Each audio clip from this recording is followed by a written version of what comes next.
Escape the dungeon!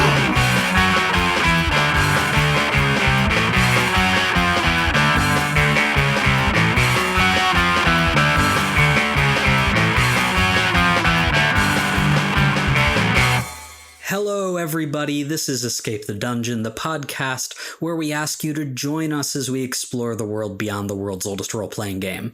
My name is Mike Cripps, and I will be your master of ceremonies, and I am joined by 4 mystifying players. Zach Brass. That's me. Dom Brass. That's me. Nate Brass. What's up, Internet? That is me. I'm playing Christina this season. I know it's the first few episodes, so you might not remember our characters' names right away. So I thought this would be helpful. God fucking damn it. And Tyler Knittle. Hey, you remembered I was here this time. On the first take. Each season, we will be playing a different tabletop role-playing game. This season, we are playing Urban Shadows 2nd Edition, a Powered by the Apocalypse game published by Magpie Games. How are you boys doing today? Second record in 1 week, which is something that we don't usually do. You guys holding up all right? You feel like you got the juice for today? I got the juice in me. No. Are you juiceless, Nate? Do you need a coffee? Do you need to go make a coffee real quick? No, I wouldn't sleep if I had a coffee right now.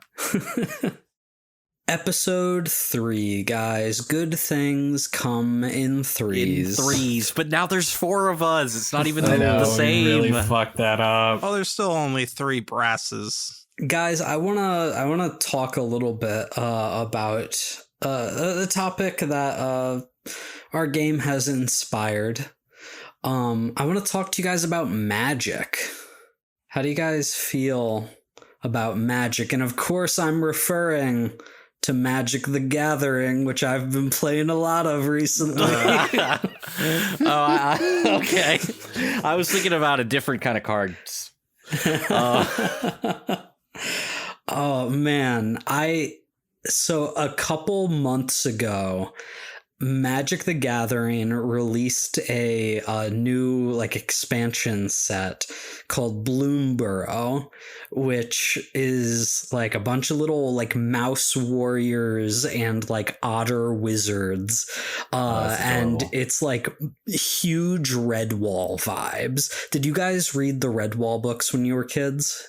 I read the first one. No. Nope. I really liked it, but I didn't read the whole series. I know Wind of the Willows though, or Wind and the Willows, or whatever it's called. I didn't know of those books until I was past reading that. Really, is there a Badger unit in the new I expansion? don't remember if there's a unit, but there is a big Badger warrior. Yeah.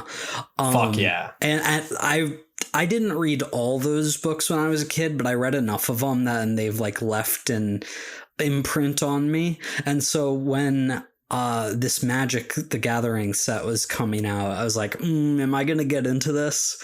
Is it gonna get its hooks in me? And audience, the answer there is yes. I get it. That's pretty cool. Absolutely hooked. And then just couple weeks ago, at the time of recording this, another new set has come out called Duskmorn, which is all horror themed, which is the other thing I'm super into. So it's just back to back, these things have come out that have just grabbed all of my attention.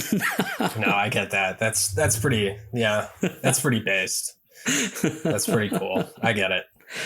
Have you guys had anything like that in your lives where you were sort of circling something, a new hobby, a new interest, and you're like, I'm just gonna try it out, and then it's just immediately into the deep end? That's most hobbies for me. Yeah, honestly. I'm that person. I'm that person. I'll just like dive head first into a hobby after like dipping my toes for a couple of weeks if I liked it. And then, that doesn't work out about 60% of the time at least. Normally I'm like, Nice. damn, I spent all this money on these things for this hobby that I actually wasn't as into as I thought. Yeah, I mean, I would say, yeah, I kind of do that sometimes too. So that's not fun. Yeah, TTRPGs became my personality, and then I started buying all these different books, and now I just And wanna board be a games. hermit Yeah, I who was gonna say owns it's all the board games and Yeah. TTRPGs for you. Yeah, he just lives in a little like- castle of TTRPGs and board games. Yeah. That's the dream. It's wild. It's interesting, like specific wording you just used, Nate, where you said that like became your personality. I feel like I am so self-conscious about my hobbies, especially my like nerdy hobbies or my niche hobbies, of like not wanting that to become my entire personality. Like, all I have ever wanted in life is just for like other people to perceive me as a normal guy. That's so real. That's so real. So he's calling you a nerd. I think Give your lunch money. I mean, But he's like a we're cool all nerd. nerds here, but like, I don't want people on the streets to see me and know that Be I'm like, a nerd. You know what I mean? oh, look at that nerd.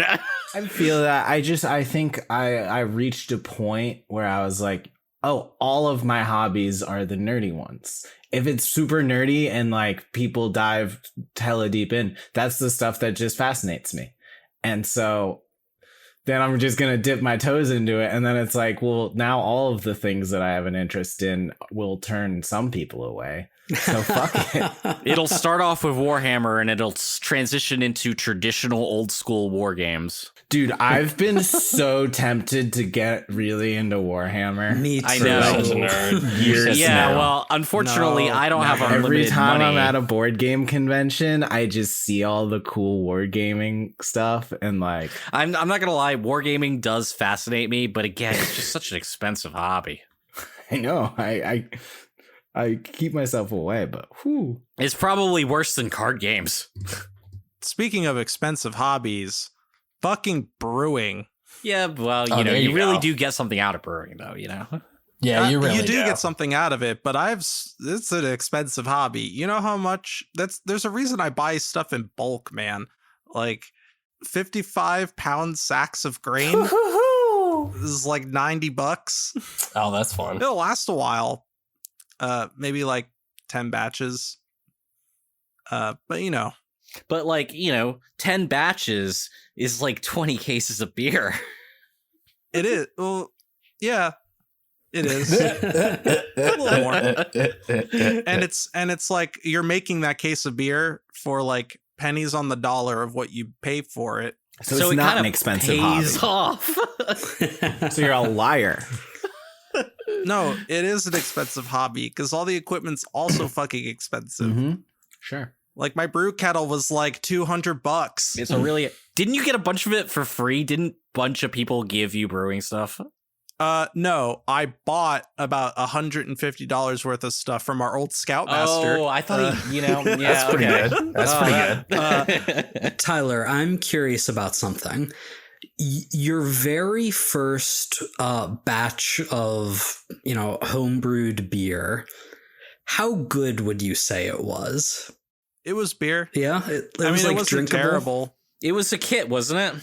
Yeah. I used to work for the Boston Beer Company, which 80% of it is produced right here in the good old Lehigh Valley. Woo! Yeah, they had a contest every year for the employees, like a brewing competition. And if you didn't have the stuff, they would just give you the kit. And it came with a kit to make a beer. So liquid malt extract, a little packet of hops, a little packet of yeast, plastic bucket, glass carboy, a siphon, tubing. So all you really needed was a brew kettle. And it was basically just boil water, pour in the liquid malt extract, pour in the hops, let it boil for an hour, cool it off, put it in the fermenter, the bucket after you sanitize it, put the yeast in, put the airlock on it, and just you're done. Go wait for You've 2.5 beer. weeks. No, you don't have beer. You have wort. Which becomes Proto beer. I got which becomes wort beer. in college from the communal showers. Let's get into our game.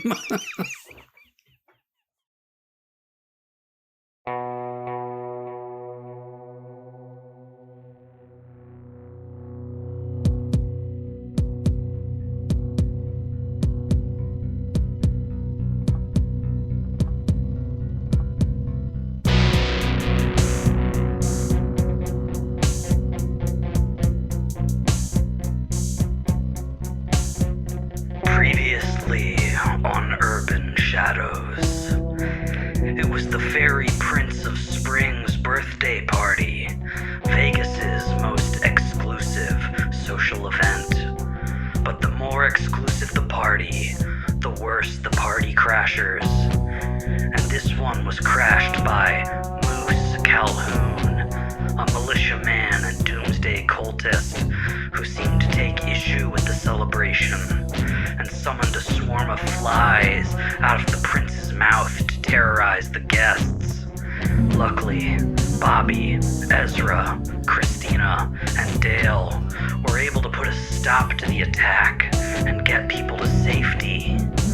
After a scuffle with Ezra's rival Josh, Moose disappeared, and the prince's parent, the Monarch of Spring, arrived on the scene, demanding answers.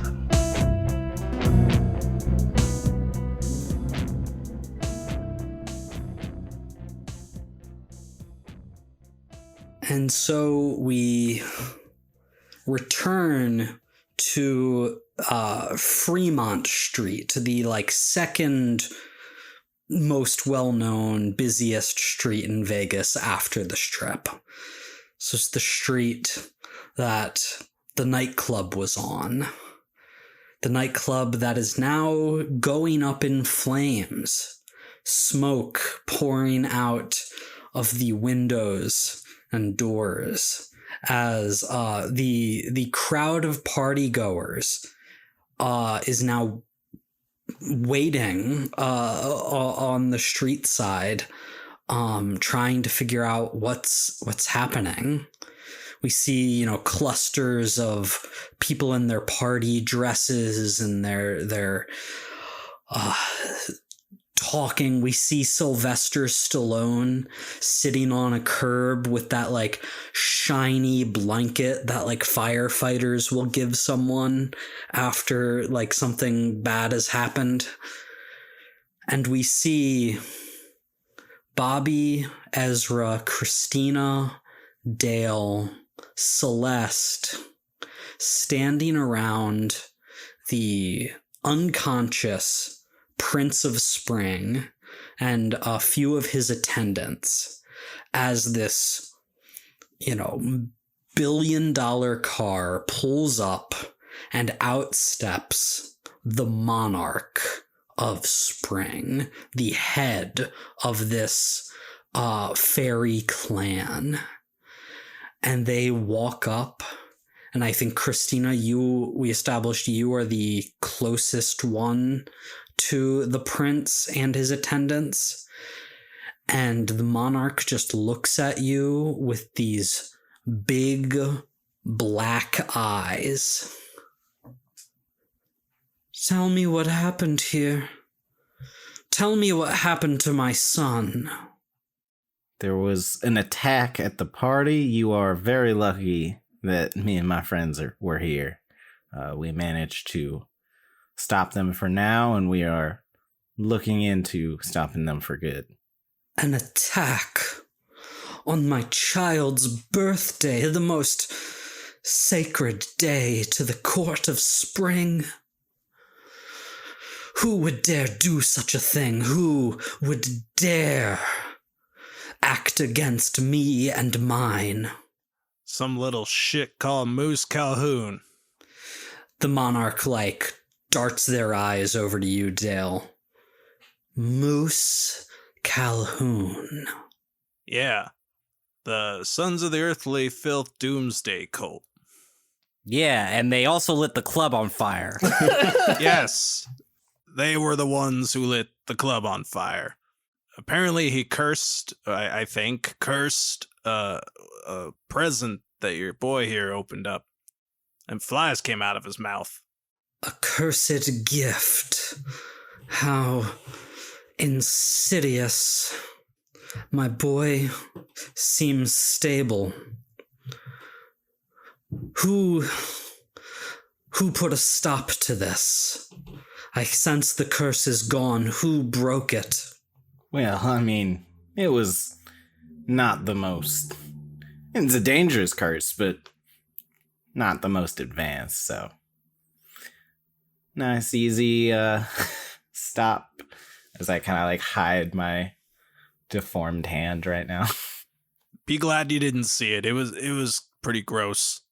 And the monarch, like, squats down to eye level with you, Chris, because they stand, like, nearly 7 feet tall. Mm-hmm. And they are, like, sort of taking you in, you know, trying to get a read on you. You have saved my son. This is no simple favor to do for a monarch of the Fae. Who are you? You can call me Chris. Mm-hmm. Let's just say, if I'm ever in need, I'll know who to call, and we'll be even. Chris. And they, like, delicately run a, like, finger down the side of your face. Yes. Should you need anything, you need only ask. You know, we were pretty important, too. And so the monarch doesn't pay any attention to you, Ezra. You saved Sylvester Stallone and caused a fire. So, Chris, you can mark a debt owed to you by Monarch Bloom of the Court of Spring.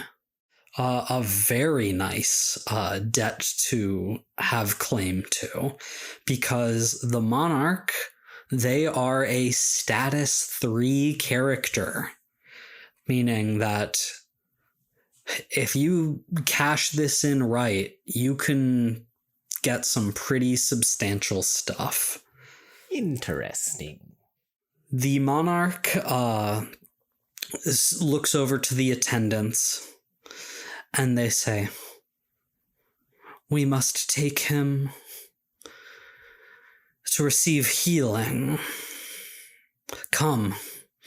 And the monarch takes their child in their own arms, carries them over to the car, and lays the prince down in the back seat as the monarch circles around the car, gives Chris you one last look, a nod, and then just proclaims to the entire crowd, "Whoever is responsible for this Moose Calhoun, or whoever, they must face justice for what they've done. Do you understand me?" And there's just like a shiver runs down the spines of, you know, most of the crowd here. I think I may be able to find him. I think in the mind link, I'm going to ask Dale, do you have any idea where this moose lives or his frequents? We should start looking for clues. Well, I've done dealings with them in the past, and when I had little Moose up by the scruff of his neck, he pretty much invited me to one of their meetings, so I think I got an in. And the monarch gets into the car and drives away, leaving the group of you on the street outside the burning club as firefighters start to arrive and deal with that. Bobby, what are you up to? Bobby would definitely reconvene and get information from the other people, and then he would probably I'm thinking about, I don't want to pull that favor yet, one of those debts for that girl, so I'll probably keep looking into this sulfur stuff, which is called sand, I believe. Yeah, that is what she referred to. Clearly had some idea what it was. Yeah, I think because I had meant to link up with the others, but she does know what it is, but I don't know. If I tell her I don't know what it is, maybe she'll think I'm a nerd. Is that bad? Like, I don't know how to maintain these connections. But you know what? Yeah, I'm gonna try to subtly ask her what it is and fail again like I did last time. Hey, you don't know that you're gonna fail, man. You could. You never know, dude. I don't know if I can put this in a way where she's ever gonna believe that I know what this is. But I don't know. Hopefully she's high again. So, Bobby, if you are not like making a point to distance from yourself from Penelope after you rescued her and ran out of the club, she is like hanging around you, not like clingy or anything, but you saved her, and she's like sticking by your side right now. I'm totally badass. I get it. Yo, so Penelope, right? Yeah. Yeah, it's crazy. So that sand stuff. Do you know where I can like maybe get some more of this shit? I don't. My boy got it when he came into the city. You gotta keep your voice down. We're out on the street, Bobby. You can't just be shouting about sand. Yeah, that's crazy. That's crazy that I did that, because sand's not a normal thing. So like. But like, if I were to, try to get, then like, where might I like look? Do you know anyone? She like tucks her hair behind her ears and like, well, where did you get the sand that you already have? Well, actually, my boy brought it in. He was just visiting, so like he came into the city and I just got it from him. But I was so fucked up all weekend, man. I didn't even know. Like.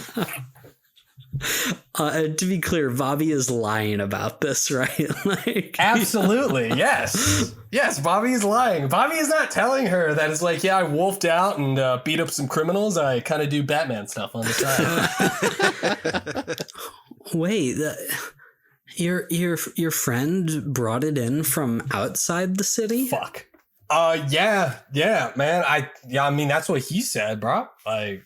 Yeah, I mean, I didn't think to ask. Wow, that's crazy. I didn't know sand was spreading. It's like the hottest new thing here, but like, I don't know. I texted my friends about it who live in LA and they hadn't heard of it. And so I figured that, it was like a Vegas specialty or whatever.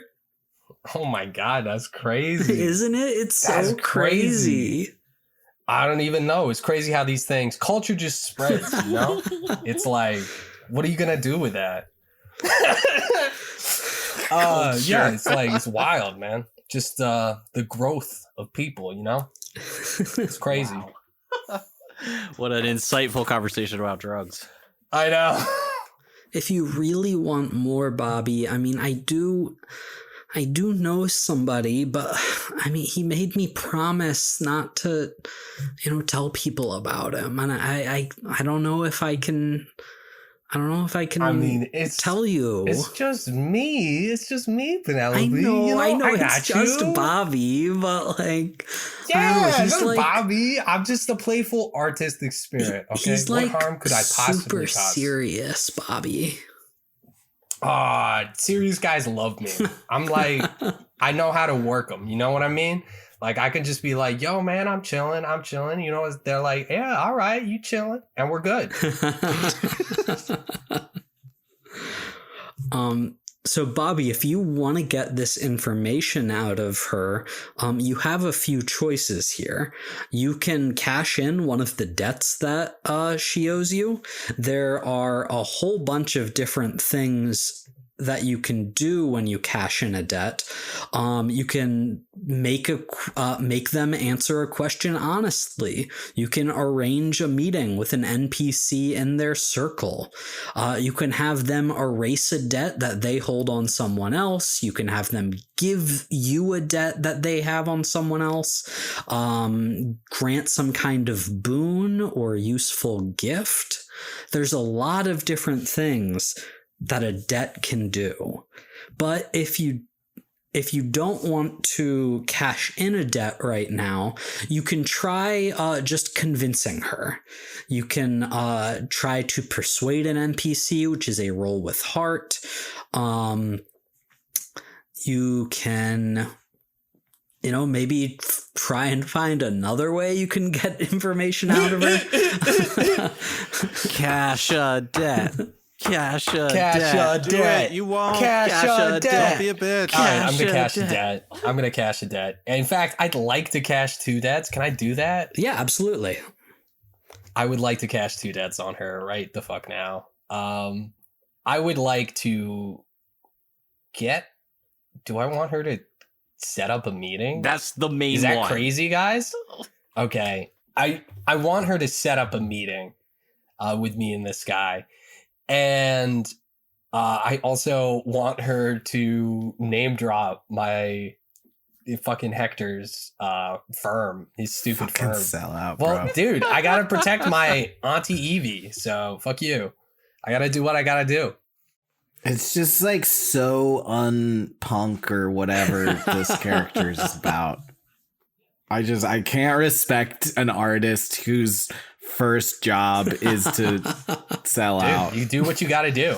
But he's in his dark arc, that's the whole point. He's got to climb out of the darkness if he can, or be consumed by it. Yeah, dude, this is the thing. That's how it is. It's urban shadows, not urban light. Nice. And it's Vegas, dude. Come on. Fucking got me, bro. Very good, Bobby. So, you're like, come on, Penelope. I just, gave you drugs and saved your life. And she's like, okay, fine, Bobby, you win. And so she agrees to, pass information about Hector and his firm along to some artists that she knows, and in fact she invites you to a gallery opening that's next weekend. So it's like over a week away, but she's like, oh my God, you have to come, Bobby. Oh my God. My yeah. friend Trevor, he is so talented. Oh yeah, I love that shit. That sounds so awesome. I'm definitely gonna be there. And she pulls up her Instagram and goes to Trevor's profile and shows you some of his art. And Bobby, you just know that this is like derivative drivel, right? That was the word I was waiting for. It's it's derivative, isn't it? Isn't He's it? a graphic artist. Yeah. Oh my God. There's so much here. This is crazy. Wow. I can't wait to meet this guy. And so this party was on a Wednesday. So you've got a week and a half before this gallery opening, if that's something you want to do. But she also agrees to set up a meeting between you and this guy she knows. And she's like, okay, but Bobby, you have to be careful, okay? It's my uncle's friend. His name is Fady. He's a nice guy, but he's also real intense. You know what I mean? He does I don't know, real crime stuff, I think. Just I'm not worried about that. That's nah. Don't worry about I'm good. Okay, Bobby, but. And she like squeezes your hand. She's like, just be careful, okay? And you gave her your number from your flip phone. So yes, my badass flip phone. She says like she'll let you know when Fady can meet with you. That's amazing. This is amazing. This is a huge success, guys. I'm killing it, boys. As the four of you are, still on the street here, does anyone have anything they want to do? Anybody they want to talk to? Or, are you guys gonna go back to your own things, your own lives? I kind of think we should, I want to telepathically communicate and say, hey, you guys want to meet up at a bar and, what do you call it? Debrief? With debrief? With you? I guess you can bring Stella if you need to. She seemed cool. Who the fuck is Stella? Yeah, who the fuck is Stella? Zach, you gotta be honest with me. Was that you forgetting Celeste's name, or was that Ezra being a dick? It was Ezra being a dick. No. Okay. Oh, Mike's gonna give me an out. I'll take it. I don't believe that for 1 second. Yeah, I was totally talking as Ezra. Yeah, totally. It's star related. It's close enough. Yeah, I mean, I get where you got it from. It's just funny. Look, it's Cyber Patch all over again. I need at least 5 episodes. I don't think Cyber Patch was even the one you kept forgetting. It was Razor. It was Razor. Yeah, you're right. It was totally Razor. Bad. That's right, because Cyber Patch is cool. Wait, are you saying Celeste is not cool? Dude, I don't know her yet. She's not, really kind of had much of an introduction yet. No, I know. I can't tell you if Celeste is cool. I've cared too much about the following whatever bad is happening. Well, it was more important, but so far Celeste exists. Speaking of, I want to check on Celeste. Yes, very good. Oh yeah, because you fucking abandoned her in her time of need. That was so fucked up. So Celeste is sort of like standing sort of like a yard behind you as you were dealing with Monarch Bloom, and she is pretty clearly upset or rattled after everything that happened. And she's like holding herself sort of tightly, doing that like hugging yourself kind of thing, that kind of posture. And is like, looking all over the place, all around themselves. Yeah, I'm gonna walk up, put like a hand on her shoulder, and she like recoils.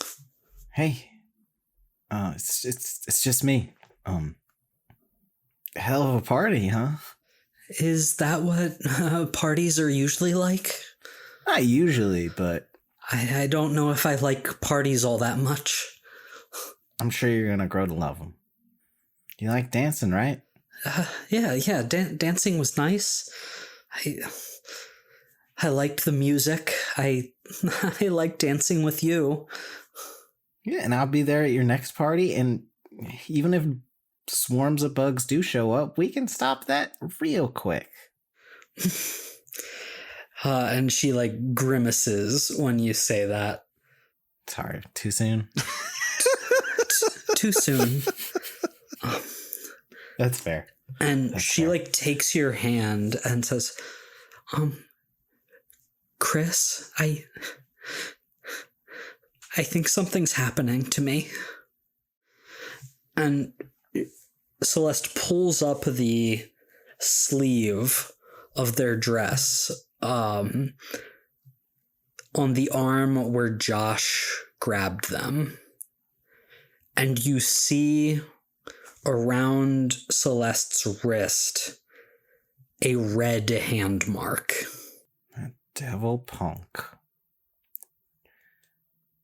Do I recognize that specific hand mark, or would this be like a? No, you don't recognize the specific hand mark, but like it looks like, you know, a mark that somebody left when Celeste was grabbed. And like when you take a closer look at it, it's almost like scaly, that portion of Celeste's skin. It's like red scales sort of in the middle of her otherwise human flesh, in the shape of, you know, where somebody held her wrist. I don't understand. What is this? Hey, it's nothing you have to worry about. We'll get this fixed right up. I promise. And Celeste is like hyperventilating. I think I'm just gonna like let her cry it out for a while and then take her home. Yeah, and she like leans on you for support. Very clearly scared after everything that has happened, and now this. You do overhear Ezra asking about going to a bar, but it sounds like that's not Chris's inclination right now. So yeah, you guys just gonna ignore me? I mean, yeah. You're still here? New mental chat, who this? I'm a little busy right now. I'll catch up with you guys at another time. All right, fair. Well, I mean, I'll have a beer with you. awesome, Bobby. No. All right, fair enough. Bobby, you want to ride home? Yeah, I'll take a ride home. All right, Dale. Let's go find a bar. Where can you find a bar in Las Gee. Vegas? In Las Vegas. I wonder where. I bet I could just walk to the next. You bet. Look across. I see what you the did there. street Not and even be across like, the street. "Oh." Look to the next building over that isn't on fire and go, yeah, they have booze. Well, I was thinking you go across the street so that the fire is probably less of an effect. And so as that scene ends and Bobby and Chris go one way, Dale and Ezra go another, let's pause for a second and just talk about how advancement works in Urban Shadows. There are two kinds of advancement. One we have touched base on a little bit, and that is corruption advancement.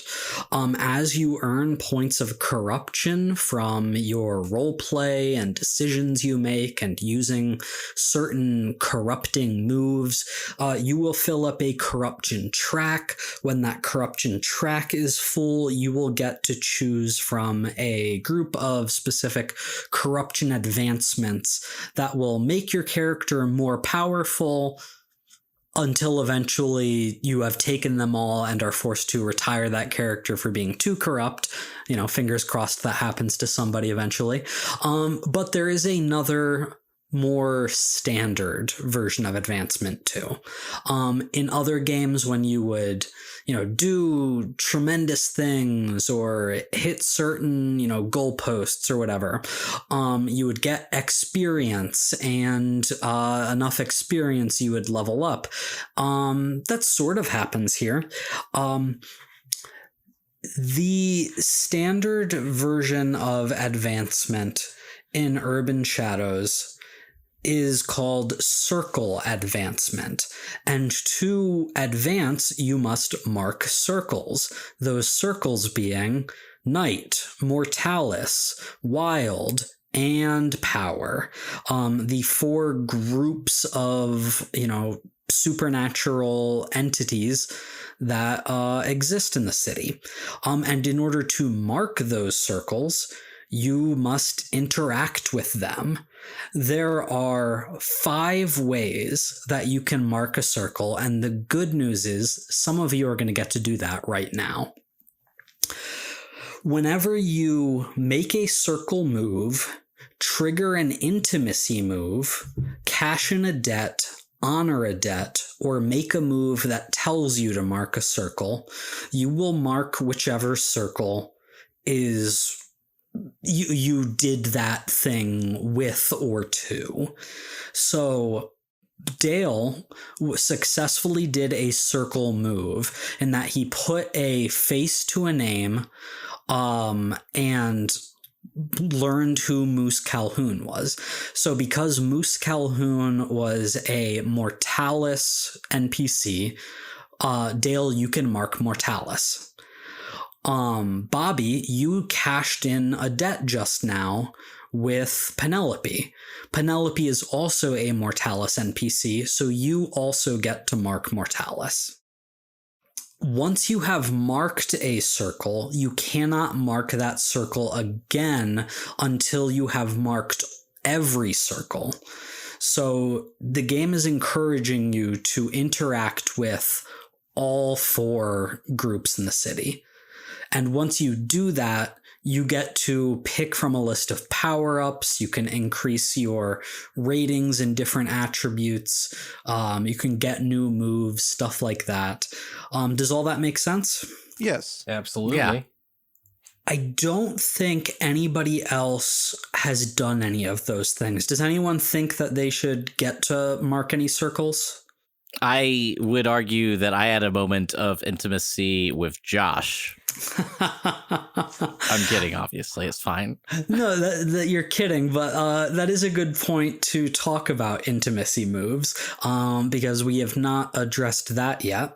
Every playbook has a specific thing called an intimacy move, which is something that is triggered in a moment of intimacy, whether that's emotional or physical or spiritual, like whatever the scene plays out. It can be platonic, it can be romantic, it can be adversarial.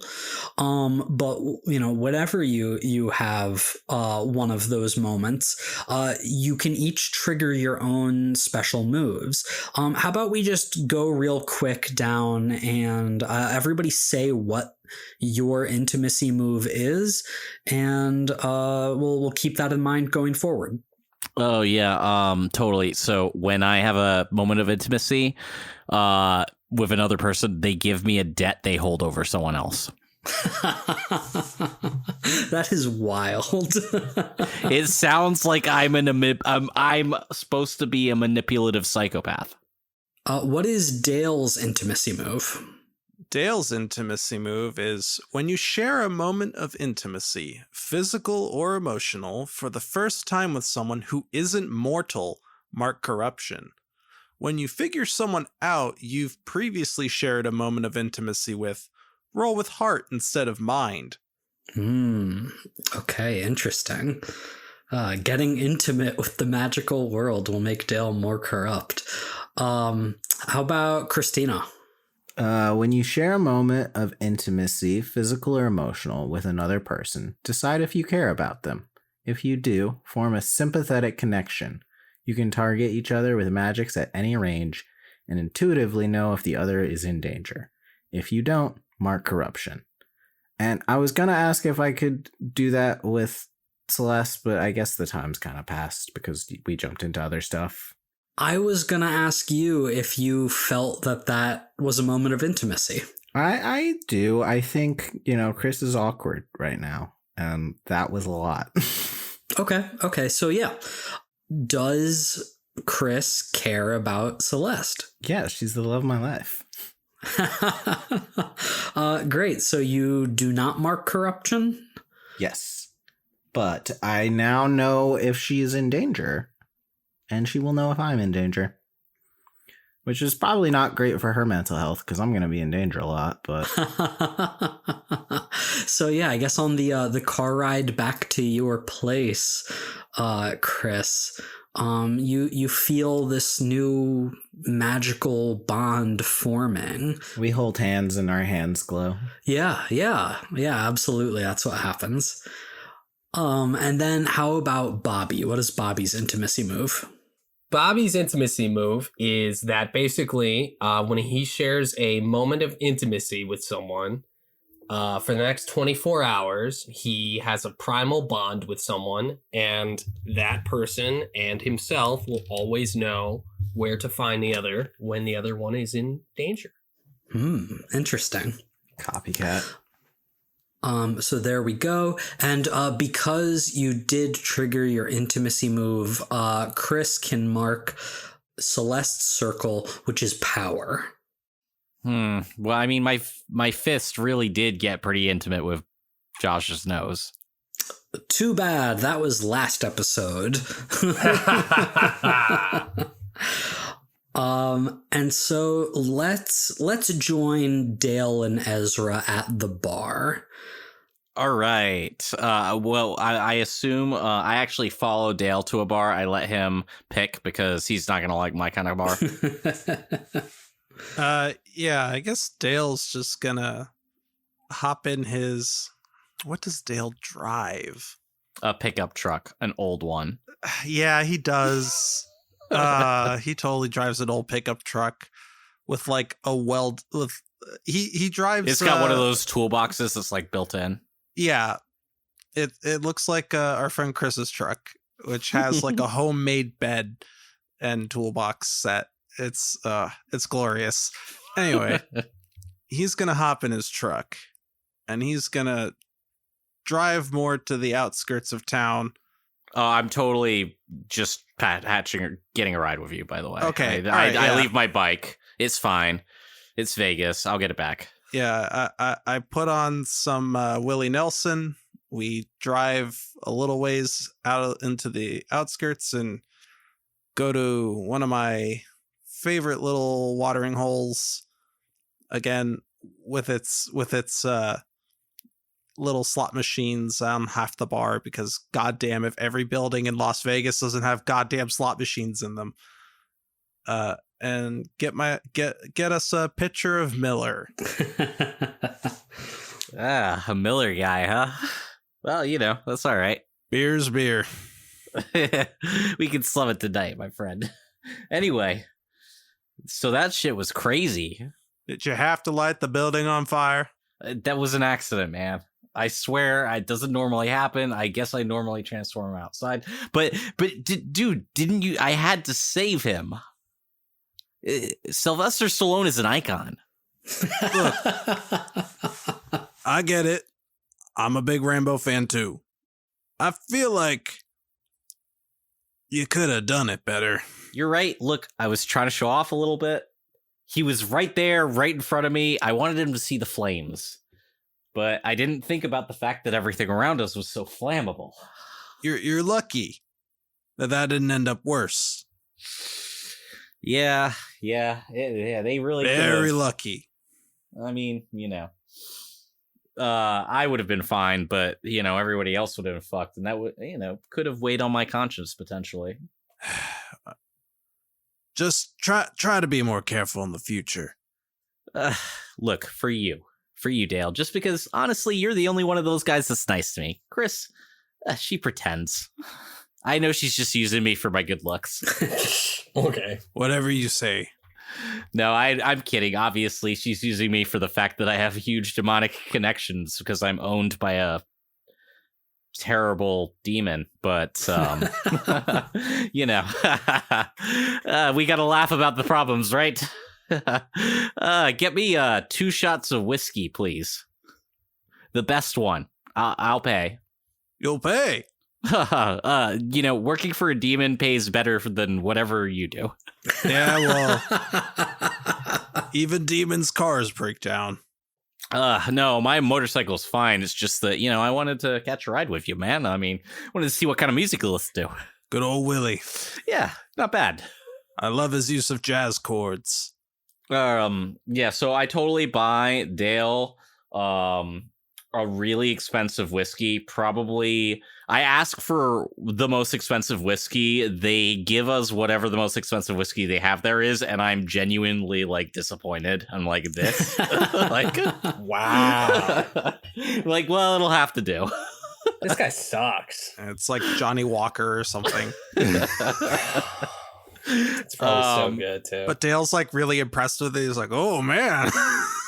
and I don't know. I try and this is my life, so I just try and I see how deep we can get. I'll toast to that. You know what I like about you, Dale? You're real, man. You're just a regular dude like I was. Well, you gotta just be honest about things. It's the only way to be. Yeah, I miss having a soul sometimes.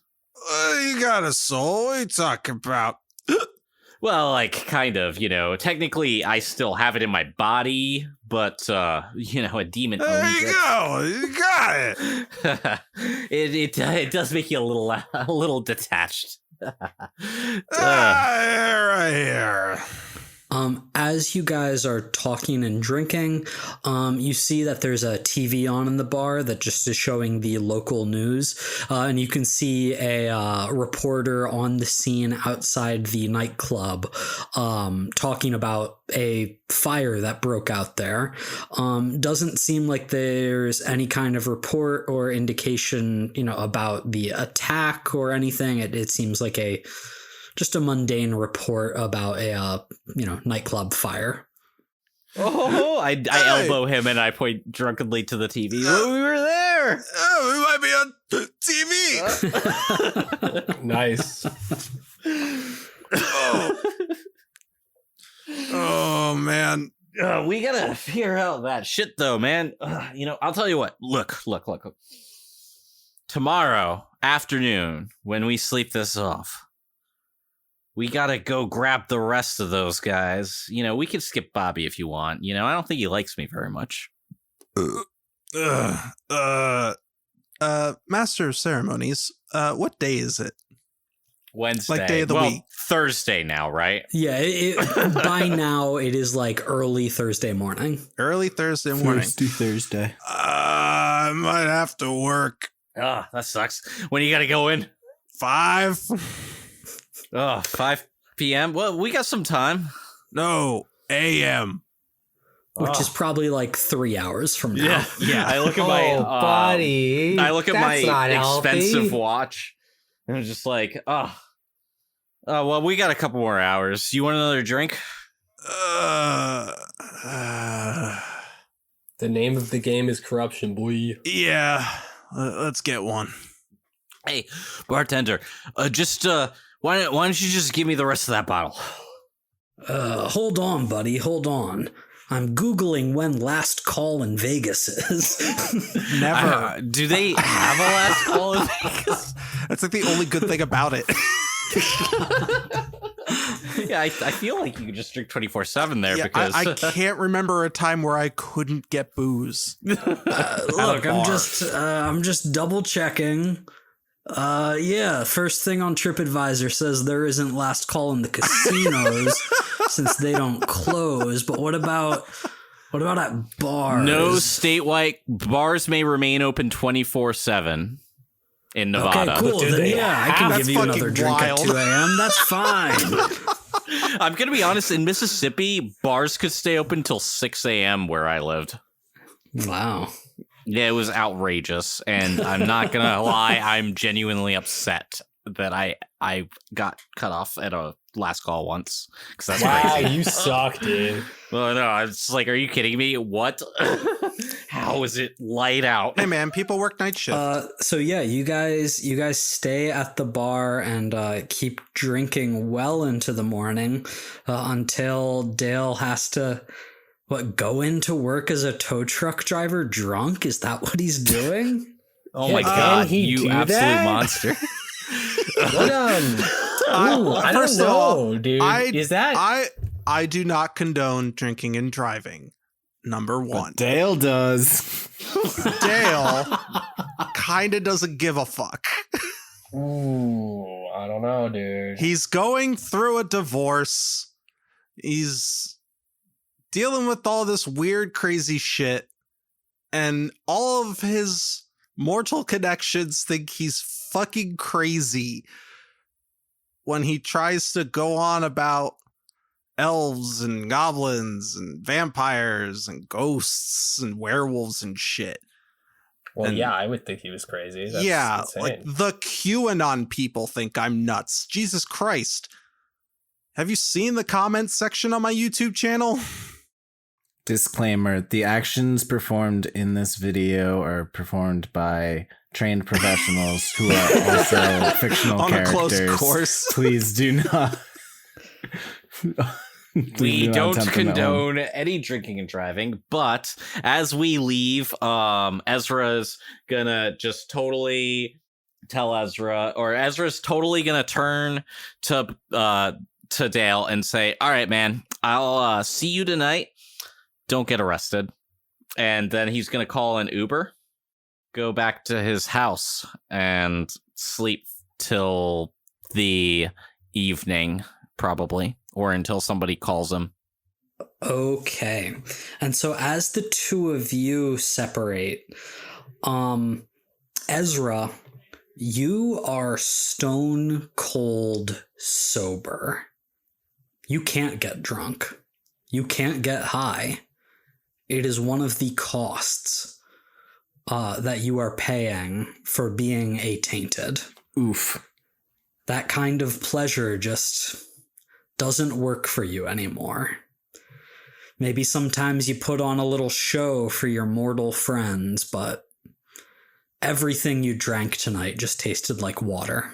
Man, I spent an awful lot of money on water for Dale. And Dale, as you head off drunk to your day job. Oh, hang on. Here's what happens, Mike. Dale gets in his truck.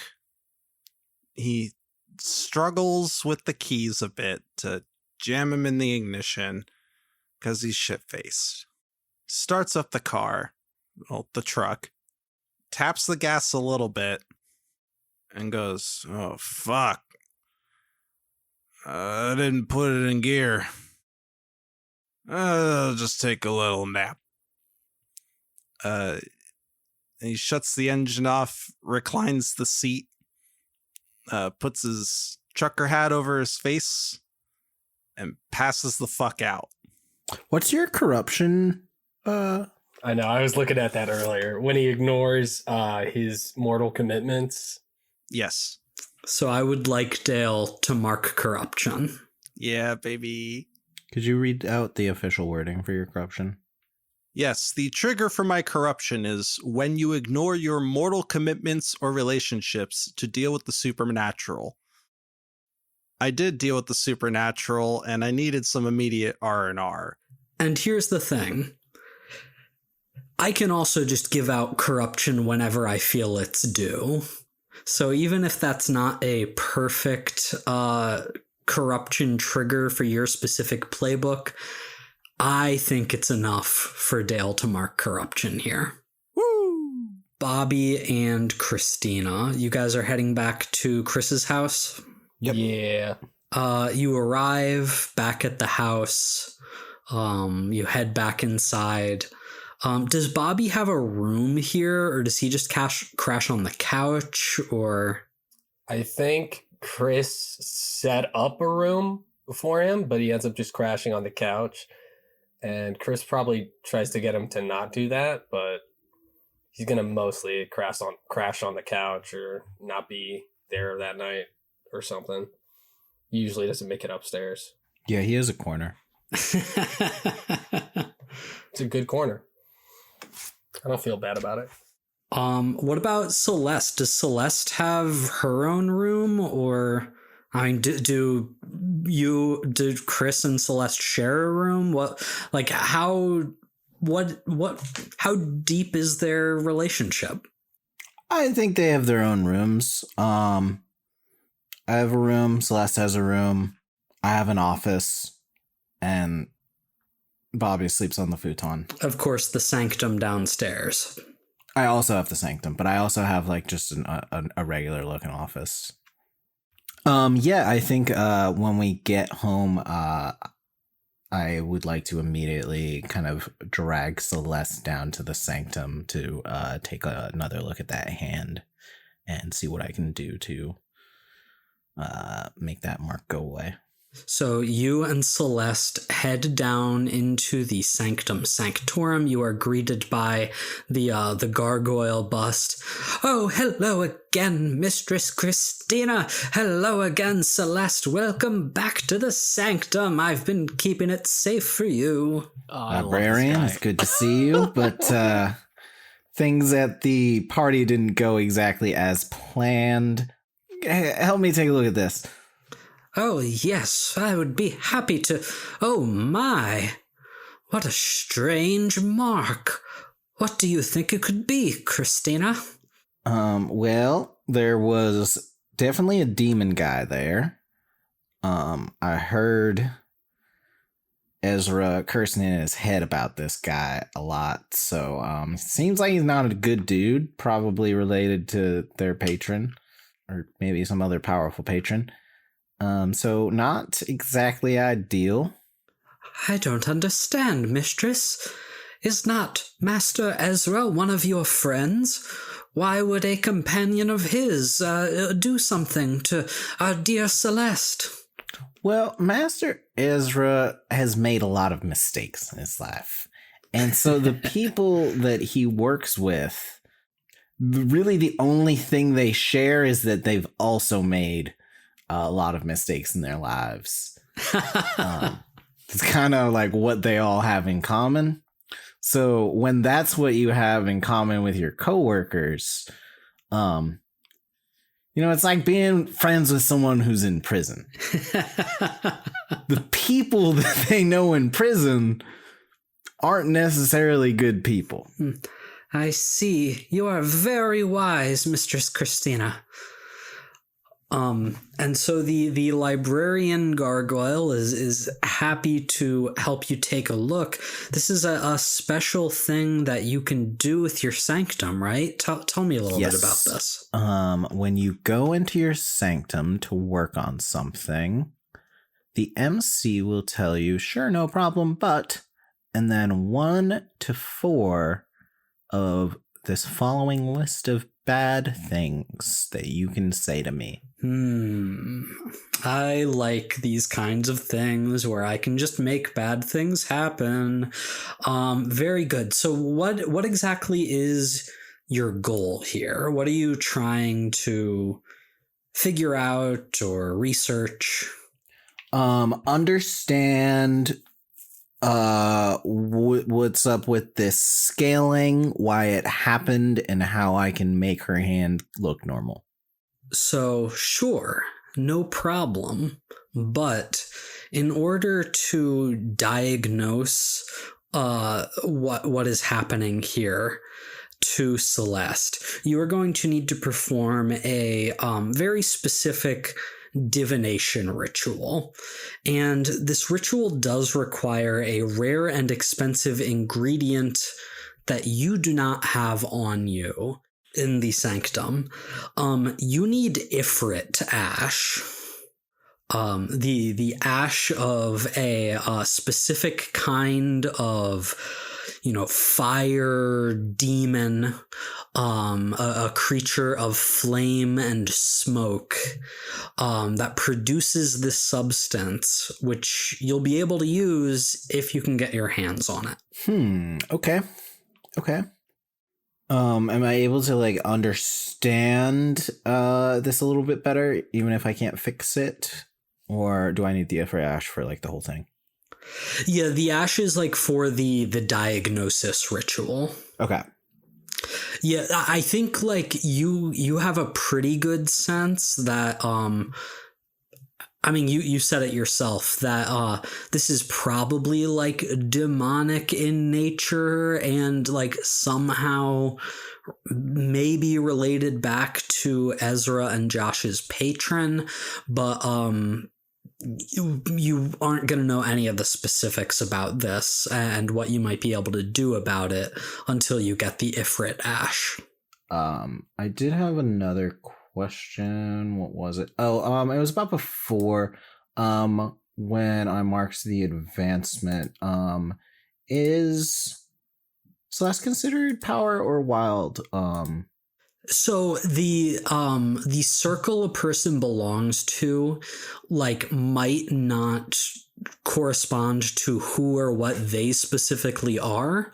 Okay. Like a vampire can be a member of a non-knight circle if they are like in service of an organization that is corresponding to one of those circles.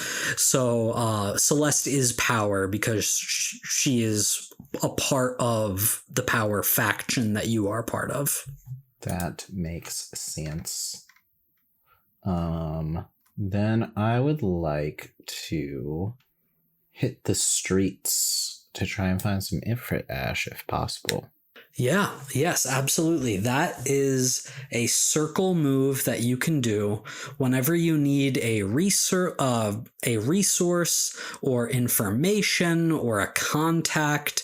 You can hit the streets, go and try and find someone or something or some information that will give you what you need. So the question is, who are you going to go to? What are you going to try and do to find this out or get this item? Like, what is your vision for where Chris goes, who she's trying to talk to, that kind of stuff? I'd like to hit up my good buddy Silas, as he always knows where to get anything I need, really. And may have heard about me, just making a name for myself in front of his monarch. Yeah, because Silas is a fairy. Silas is a member of the Wild Circle. So you can go ahead and hit the streets and roll with your Wild rating. And we'll see how good Silas is to you. That is a 7. A 7. So that is a hit. Silas has something that can help you with this. You get to choose one. Whoever you're going to is juggling their own problems, or whatever you need is more costly than anticipated. Let's say Silas has problems too. Yeah, so you go to the bar where Silas is a bartender. You wait for some people to get their orders and for there to be a lull, and you are able to go up there, and Silas is like, "Oh, hey, Chris, how's it going?" Yeah, things have been better. Yeah, I hear that. And he like scratches behind his head. I got to go to the prince's birthday party, though. That was quite an event. Oh, no shit, you were there? Yeah, things got a little crazy. I heard about it, yeah. Anyway, I'm trying to fix a couple things that went wrong that night. Do you have any idea where I could get some Ifrit ash? Ah, Christ, Chris. Ifrit ash, are you serious? I mean, you know me, I only come to you with the most serious of questions. I really need this stuff. Think you can help me out? And he like pours himself a shot and throws it back in just sort of apparent frustration. And he's like, "Listen, Chris, you came to me a month or two ago, sure, no problem, but, Ifrit ash it's like a whole thing right now, it's drying up on the streets. And if you need to connect, I mean, I can help you out with it, but like, I'm gonna need something here too.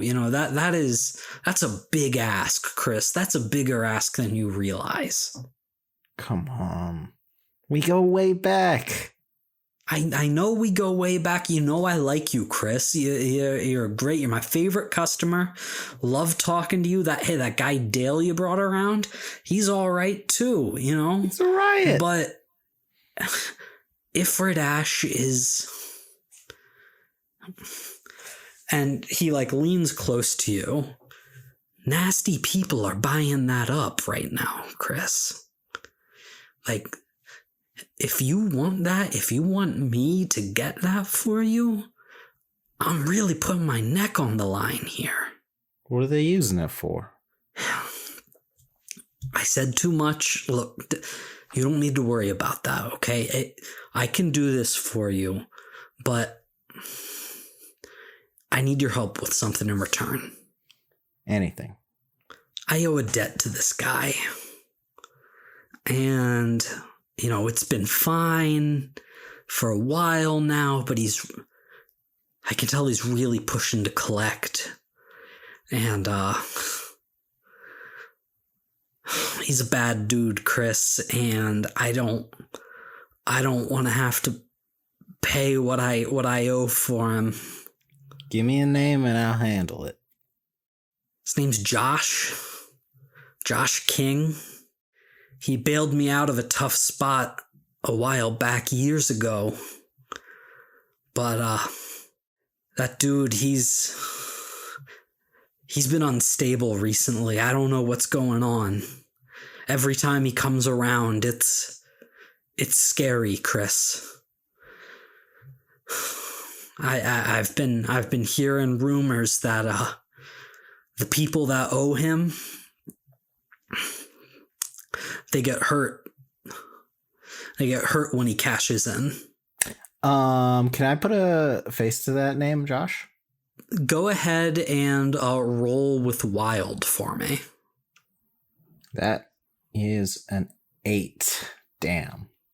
An 8. Unfortunately, that means you do know who Josh is and you know his reputation.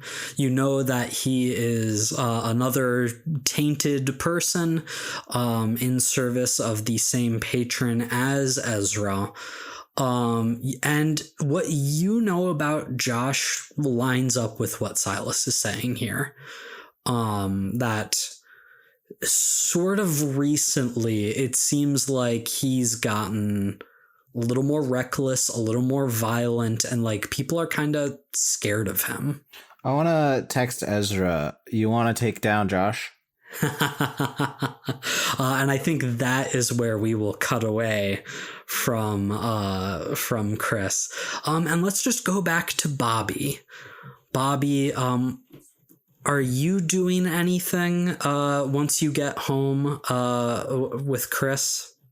Bobby kind of wants to prowl the streets and probably gonna turn and see if he can find someone who can safely identify this sand shit, because I want to catch these goofs. Or I might just do, I think I'm just going to do patrols tonight because it's already been a crazy night. Just do some quick patrols, make sure no one's dealing drugs. Yeah. So, Bobby, you go out on patrol in your territory, and I imagine your territory is pretty marked up with your art, right? That's how you, make Absolutely. it your territory? Yeah, that's how you know. That's how you know. Tell me a little bit about Bobby's art. What style is it? What does it look like? So Bobby does a lot of sort of, I guess, realism crossed with absurdity. So it's a lot of photorealistic lizards or bats or, various shellfish and crustaceans. And they're crossed with either some sort of hollow attack at capitalism. It doesn't ring so strong these days, right? It's pretty heartbreaking. Bobby's having a tough time, dude. But yeah, just stuff like imagine the crab shell turns into a staircase that leads into a hotel. Just weird stuff. Or there's a boat that's also part of the dog's face and it's leaking something, and that's not good. Plus a giant one that just says "Got Milk." Yeah, for sure, dude. He's That been is- hired a yeah. few times for Yeah. different projects. So is what do you think Bobby's like signature piece that he's most proud of is? I'm just thinking, like, what if it's kind of a lame wolf with like a moon thing, and it's just popular because it's lame, and everyone likes it, and they think it's his tag, It's and just he's like, a no, wolf that's howling fucking- at the moon that like looks like it's ripped straight yeah, just from like a a t-shirt. little bit artistic but It looks like something that you'd get like on a lighter. yeah, it's like like genuinely, it's Perfect, not dope. It's not perfect. cool at all. And I think Bobby makes a point on his patrol to pass this piece, at least once a night. And as you are passing it this evening, and it's like 3-4 in the morning, there is a woman standing and observing your painting, like really taking it in, like a way someone would do with a painting at a museum. And she is dressed in like an elegant red, like ball gown, basically. Totally out of place here in your territory. Yeah, I just want to jump down there, just kind of like plop down, just jump from the top of the building right next to her, just freak her out a little bit. And she's not startled at all. As you get closer, you see that she is she's a very pretty black woman. She has her hair in these really intricate braids, not terribly unlike yours. She looks pretty serious business. Yeah, that's a good way to put it. Does she look familiar at all? You can roll with Night to put a face to a name if you'd like. I rolled a 9, guys. A 9. You do know who this is. You know that this is a vampire, a woman named Evangeline. And you know that she is an art curator, a critic, and a member of an exclusive group of artists who have been taking Vegas by storm recently, called the Red Vineyard Society. And she offers her hand to you, and when she smiles, you can see her vampire fangs. And she says, "Bonjour. Are you the artist?" Yeah. That's mine. But like that one's kind of derivative, and it's not like my best shit. That's like, kind of basic. But like it just kind of blew up, and people like that kind of like that design. So I do it a couple times because they just really dig it. But yeah, that's me. She throws her head back and laughs, and she says,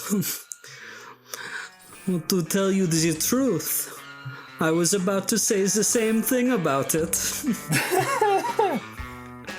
And we will pick up from here on the next episode of Escape the Dungeon.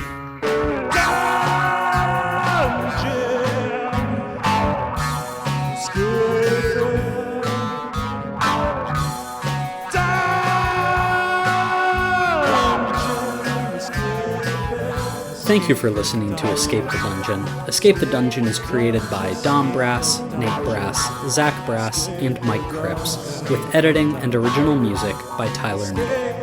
If you enjoyed this show, please consider subscribing and leaving a 5-star review on your favorite podcast app.